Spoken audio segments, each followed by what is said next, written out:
అనిపించింది సార్ ఇన్ని రోజుల తర్వాత మళ్ళీ రీ రిలీజ్? జై బాలయ్య అందం కోసం చూడొచ్చు సరే, ఎలా అనిపించింది సార్ రిలీజ్? చాలా బాగుందండి. ప్రింట్ అంటే ఆ కాలంలో చూడలేకపోయాం కదా, ఓకే. ఏదో టైం మిషన్ లకి వెళ్ళి చూసినట్టుంది. సేమ్ ఆ కాలంలో చూసిన ఫీలింగ్ వచ్చింది. ఓకే. సౌండ్ ఎఫెక్ట్ కానీ చాలా బాగా చేస్తారు. బాలయ్య బాబు ప్లేస్ మారినా, టైం మిషన్ మారినా బాలయ్య బాబు ఎనర్జీ మారదు. సాంగ్స్ బాగా ఎంజాయ్ చేశారా సార్? సాంగ్స్ అసలు అంటే మనం ఎప్పుడు విన్నాం కదా, ఇప్పుడు వినడం చాలా కొత్తగా అనిపించింది. కానీ ఆ మెలోడీస్, కల్ట్ మెలోడీస్, దాన్ని మనం ఎప్పుడైనా ఎంజాయ్ చేస్తాం, ఎప్పుడు చూసినా ఎంజాయ్ చేస్తాం. ఇప్పుడు చూస్తుంటే మట్టికి చాలా థ్రిల్లింగ్గా ఉన్నది నిజంగా. బాలయ్య బాబు మట్టికి వేరే లెవెల్లో చూసాం నిజంగా.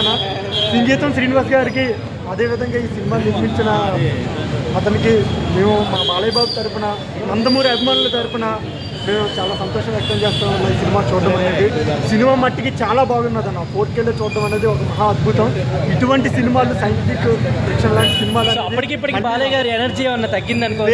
లేదన్న, బాలయ్య ఎనర్జీ రెట్టింపు అయ్యిందే తప్ప ఎక్కడ కూడా కాంప్రమైజ్ అవ్వలేదు, ఎక్కడ కూడా తగ్గలేదు. ఇప్పుడు ఇంకా వేరే లెవెల్లో ఉన్నాడు. నెక్స్ట్ వచ్చే అఖండ కానీ, ఆ నెక్స్ట్ వచ్చే ఆదిత్య 999 కానీ, ఇదంతా చాలా. అంటే ఇప్పుడు మోక్షజ్ఞ కూడా రాబోతున్నాడు కదా, అంటే ఖచ్చితంగా మోక్షజ్ఞ ఎంట్రీ అనేది ఉంటుంది. నాకు తెలిసి ఈ ఇయర్లో షూటింగ్ అనేది స్టార్ట్ అవుతుంది అని అనుకుంటున్నాం మేము. అయితే మట్టికి బాలయ్య మట్టికి వేరే లెవెల్లో ఉన్నాడు. మేము చూడడం మట్టికి చాలా ఆనందంగా ఉన్నదన్న. జై బాలయ్య! జై బాలయ్య!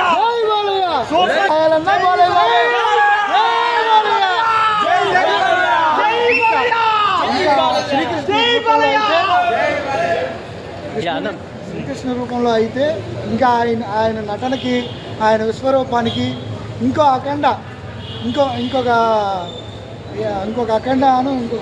భగవంత్ కేసరి అన్నిటినీ మించున్నది అనమాట ఈ సినిమా. మా చిన్నప్పుడు మేమైతే చూడలేదు, మేము చిన్నపిల్లలం కాబట్టి ఇప్పటికీ జనాలందరికీ నచ్చిన సినిమా మా బాలయ్య బాబు సినిమా అదనమాట. ఇన్ని రోజుల తర్వాత రీ రిలీజ్ మరొకసారి ఇంకా కాలానికి వెళ్ళిపోయింది. Okay okay.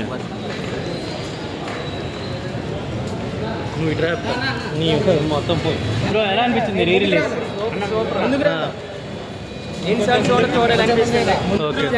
చాలా ఉపయోగపడుతుంది రెండు సినిమాలు. మళ్ళీ రావాలి, అది బాలయ్య బాబుతోనే సాధ్యం. అన్న ఎలా అనిపించింది అన్న? బ్రో ఎలా అనిపించింది ఇన్ని రోజుల తర్వాత రీ రిలీజ్? ప్రతిసారి చూసినా ఎన్నిసార్లు చూడాలనిపించింది సినిమా ఇదే. గెటప్స్ ఎలా అనిపించింది? గెటప్ తప్పులు ఏం చేయాలంటే ఇప్పుడు కూడా చేయలేని గెటప్ తప్పులు తీసిన బాలయ్య మూవీ చాలా బాగుంది. అసలు మేము బాలయ్య బాబు కోసమే విజయవాడ నుండి వచ్చాను. మాది యాక్చువల్లీ విజయవాడ.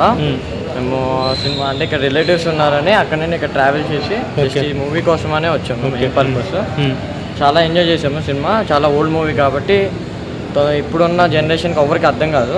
అప్పట్లో సైంటిఫిక్ మూవీ కాబట్టి అంతే. కానీ బాలయ్య బాబు ఒక మాట చెప్పినట్టు యాజ్ వెల్ యాజ్ రాజకీయ పరంగా కావచ్చు, ఇటు సినిమా పరంగా కావచ్చు, ఓన్లీ ఆ నందమూరి బ్రీడ్ వాళ్ళే సస్టైన్ అవుతారు. దాని నుంచి ఇంకా ఎవరు సస్టైన్ అవ్వలేరు. ఓన్లీ ఈ నందమూరి ఫ్యామిలీకి మాత్రమే సొంతం. ఎలా అనిపించింది బాలకృష్ణ గారు అప్పట్లో గెటప్స్ కానీ ఇవన్నీ వేసుకొని? సేమ్ అన్న, అప్పుడు ఎలా ఉన్నారో సేమ్ ఇప్పుడు కూడా సేమ్ అలానే ఉన్నారు. ఏం ఆడలేదు. ఇప్పుడు 11కి ఏదో షో ఓపెనింగ్ అనుకుంటారు కదా, ఇక్కడ ఇప్పుడే అక్కడికి వెళ్తున్నాము. Okay okay, thank you. Chance దొరికింది. సెలబ్రేషన్స్ యాక్చువల్ 9:45 ఉన్నాయి ఈ నైట్. సో ఇప్పుడు కూడా చాలా బాగుంది లోపలంతా. అంటే మాస్టర్ పీస్ మళ్ళీ చూడడానికి ఛాన్స్ వచ్చింది ఒకసారి. ఎలా ఉన్నారు బాలకృష్ణ గారు? అంటే అప్పట్లో గెటప్ కానీ లుక్స్ అంతా అసలు శ్రీకృష్ణ దేవరకు అసలు అన్మ్యాచబుల్. అసలు ఎవరు చేయలేరు ఆ రోజు అయితే. మొత్తం వేరే level. Songs and time machine concept ఇదంతా అసలు మన ఇండియాలో ఫస్ట్ సైంటిఫిక్ ఫిల్మ్ కదా. సో ఇప్పుడు ఉన్న వాళ్ళకి అంత అర్థం కాకపోవచ్చు. మన ఫాదర్స్ ఏజ్ నుండి అయితే అదొక కొత్త ఎక్స్పీరియన్స్ చెప్పాలంటే. మేము ఫస్ట్ టైం చూసినప్పుడు కూడా ఆల్మోస్ట్ అదే ఇది. ఇప్పుడు మళ్ళీ ఫస్ట్ టైం చూస్తున్న ఫీలింగ్ వచ్చింది. సో ఏంటంటే